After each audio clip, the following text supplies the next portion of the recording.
And after I started seeing that kind of stuff through the internet, that was it. I just got extremely excited. I started building websites around it and stuff like that. And then I started collecting anime after that, literally after that.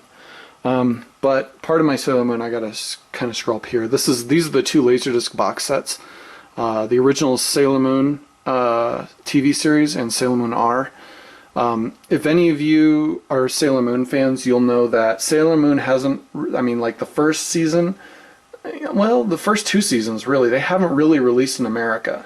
The two that have released in any kind of realistic quality are S and SS, the third and fourth seasons of Sailor Moon. They released in America by Pioneer. And, you know, they did a really, really good job on it. They got good quality copies from Toei Animation, which Toei Animation is always known for being really, really stingy about giving quality anything out to anybody. But, you know, they're mono, but the picture is really, really good. It's better than the Laserdiscs, honestly. But if any of you remember ADVision, when they were still around, I don't know how, but they got like a limited time release of Sailor Moon on DVD, and they came out with that big box set that came with the first and second season of Sailor Moon. And if any of you own it, which I'm sure a lot of you do, you'll know, I mean, and you can't deny it, the quality is horrible. The picture quality is horrible. The sound quality is absolutely horrible and muffled, and just it's terrible. It's absolutely terrible compared to like the copies that Pioneer got. These copies are awesome. They're not flawless, obviously. They're lower res. They're like old TV resolution. So these aren't DVD res. So they're lower res than DVDs. But I mean, the audio quality is extremely good, and so is the video quality. So, you know, these carried me over for all those years. Well, they're still carrying me over because honestly, I still don't have Sailor Moon first. I did buy that ADV Sailor Moon box set. I turned around, I watched like the first episode was kind of good quality, but after that, all those episodes went to shit. These two Laserdisc box sets still hold me through. I try not to watch them too much because I don't want to get laser burn on them. They're more like collector's items, and even when I pull them out, I'm so careful. These were really, really expensive because they're really heavy, and getting something like this out of Japan is a nightmare. It costs a lot of money, so I don't even want to think about it these days because I bought these back when I had no money. So yeah, everything else, blah, blah, blah. Oh, yeah, please. Okay, this is my only cheat, and I'll be honest, this is the fifth season of Sailor Moon, but this is a bootleg, without a doubt. I apologize to the Sailor Moon fans. I have enough money to just buy the original series of this, but after I saw Pioneer come out with these two, I was like, oh man, they've got to come out with Stars. But I mean, they came out with these like, almost a decade ago, and they still haven't released Stars here. So Bubblegum Crisis remastered. I love Bubblegum Crisis. Bubblegum Crisis is the shit. God, I can't even tell you how much I love Bubblegum Crisis. I don't know why I bought this. This is the other set that came out. Gigi Ryu just bought these. She bought the box set of this, but these aren't the remastered ones. I bought this just so I could get this Hurricane Live, because the Hurricane Live doesn't come with the remastered edition, so that's why I bought that. I usually try to research anime before I buy them. I don't just buy shit. I always make sure that what I need is what I buy. Like before I click order, I come out here and I check and make sure I have it on the shelf first, because I forget, especially when I was ordering like Dragon Ball Kai. If any of you have not seen this anime, I don't even know if they sell this anymore. This video released it a while ago. This is Please Save My Earth. I forgot the Japanese title for it. It's like Boku no Shikyu Skute or something like that. I don't remember exactly. I'd have to look it up. But that's why it's in B's. Please Save My Earth. Really, really awesome. Unless you're a homophobe, then you won't like it very much. But this is one of those series that really made me cry. But a lot of people miss it these days. This is that 90s shit that a lot of people never got to see. Dokuro-chan, everybody has that. Brain Power. This is pretty cool.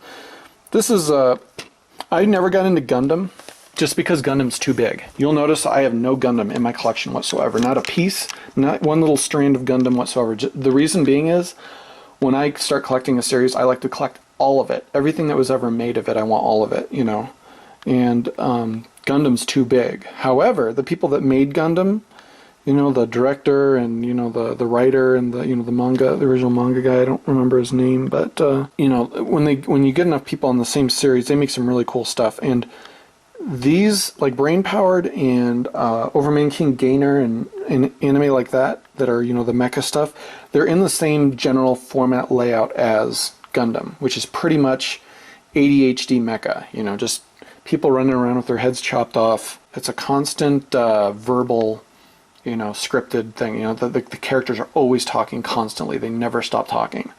They yap nonstop. But it's cool because they're doing all this while action's going on, and they're staying calm while doing it, and it's really, really cool. It's very rare in their series to see anybody stop and get like really emotionally serious about things for an extended period of time.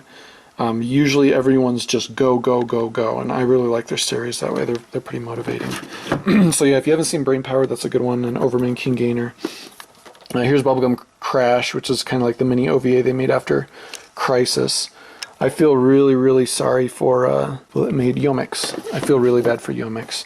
Yomix came out with some of the best shit, but what's sad is Americans appreciated the shit that Yomix made more than the Japanese did. Because Bubblegum Crisis was based off of Blade Runner and Highway, what the hell was it called? Highway something, some highway movie, some 80s, you know, retro movie where they, you know, they mixed rock, you know, the 80s rock with, or the 80s rock pop with, you know, kind of like an action series kind of thing.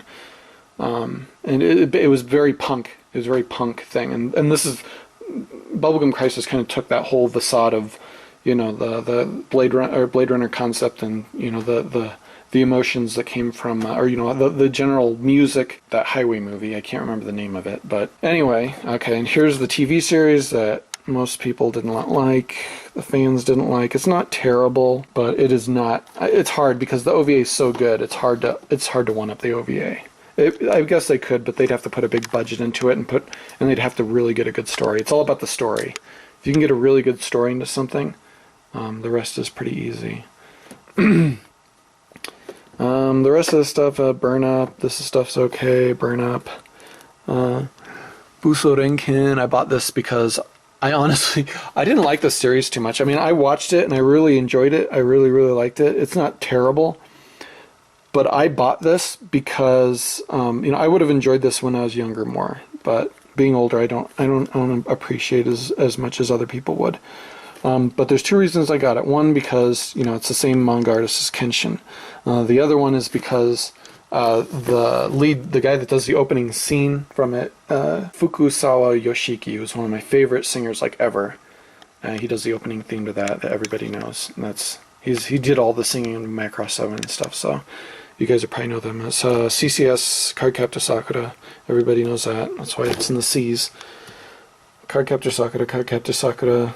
As you can tell, like back when Pioneer was releasing them individually, I was buying them individually.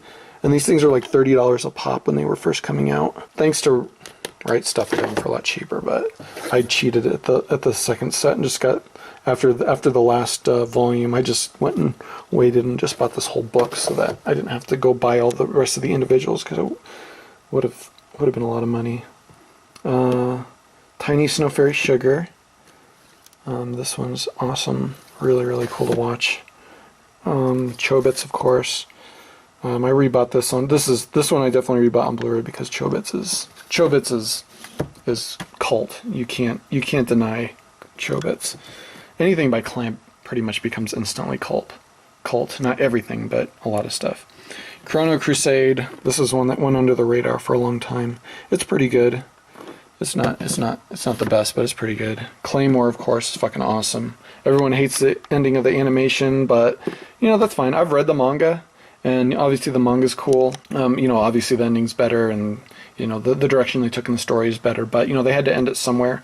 And I understand kind of why they went the way they, because they really wanted to end the series, you know, kind of like that. They didn't want to end it like Berserk did, where they just, you know, they just stop it, like all hell breaks loose, and then okay, that's it, end of the series, you know, which I think is the exact same thing that they're going to do in that's the exact same thing they did in the movie that Warner Brothers released. And then Claymore re-released on Blu-ray. Clamp, School Detectives, Code Geass. I haven't watched these yet, you can see. I actually have not seen Code Geass.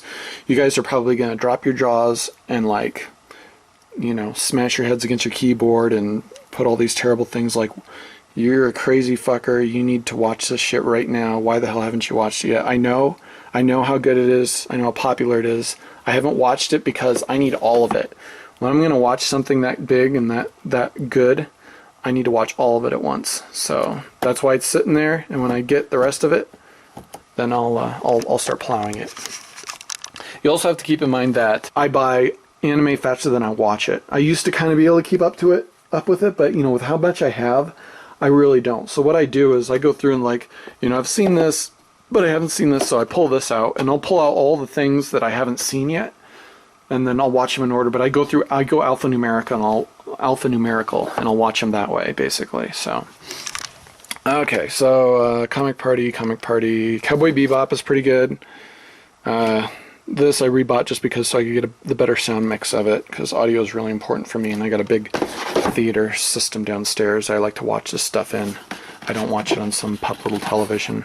This is a really rare box that I found out, this Perfect Session box. I found I could sell this box for a good deal. It's supposedly they did not make many of them for whatever it is, so yeah, I don't know. That's probably more reason to never ever get rid of it. But yeah, Cowboy Bebop is freaking awesome. It always will be. And this should be actually, yeah. I put it here because the movie takes place during the TV series, so that's kind of why I put it in between those two. Cyborg 009. I only bought the first volume of this. This is the rehash Cyborg 009 they tried to make early 2000s, and they used a band I really like to do the opening songs and closing songs for it. Dance of the Vampire Bund. I haven't watched this yet, but I heard it's psychotically lolicon and naked vampire girls and shit like that, and maybe that's why I bought it. I don't know. I'm not going to say. Darker Than Black. I haven't watched this yet. The first and second seasons here. I will watch them without a doubt. This is pretty much all of it. I'm pretty sure. So I got both of those. So that's once I go through my. I think I'm on like S's right now, or T's or something like that. Yeah, I'm on T's. I think I just watched the Trigun movie, so I'm on T's right now. I think I might be starting back at A's pretty soon. Right now I'm working on Haruhi, the second season of Haruhi. So, Video Girl Eye. This is awesome. This is one of my early favorites. This manga artist, just awesome. He did this and he did DNA Squared, which is really awesome. This is one of my favorite series, especially the opening theme of this is really, really awesome for Luroku does that. Just sweet. DRS, which is T's anime. I don't really buy stuff like this anymore. I feel bad for buying stuff like that. Honestly, Dance of the Vampire Bund is kind of like that, but it actually has more of a story. Whereas this is, let's show naked, or let's do T's parts and bouncing boobs just to do T's parts and bouncing boobs, So yeah, I've gotten away from this stuff. You will see more of this in my collection, but I don't really buy stuff like that anymore. Death Note, everybody knows that. I don't need to say anything about that. Digichariot, awesome. This is the original Digichariot. I don't know, not a lot of people got into this back then, but it was huge in Japan for a really, really long time. I got posters and collector's items, and I got so much Digichariot stuff, it's crazy.